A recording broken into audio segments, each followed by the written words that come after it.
Huli naman sa operasyon sa Pampanga noong Biyernes ang isang Chinese national na hininalang miyembro ng Transnational Drug Trafficking Organization.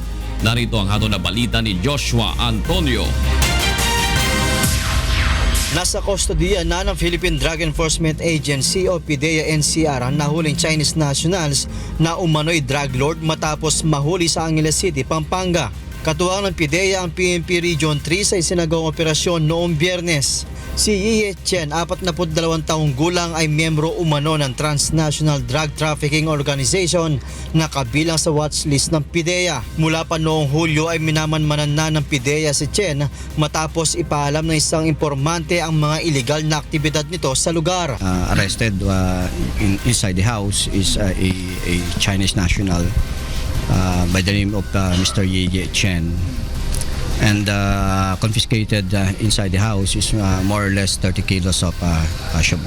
At kung makikita nyo, parang nag-iiba ang mga kulay. Yes, kasi parang nagkakandak din sila ng experimental. Hinihinalang chemist si Chen dahil sa nakumpiskang iba't ibang kulay ng hinihinalang shabu na nagkakahalaga ng mahigit 100 milyong piso.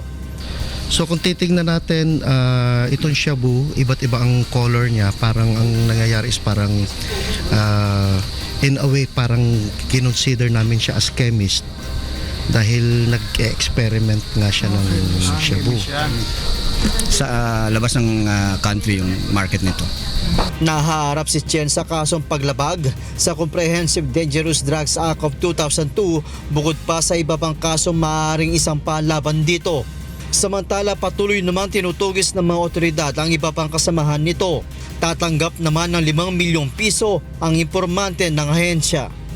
Joshua Antonio, UNTV News and Rescue, Pampanga.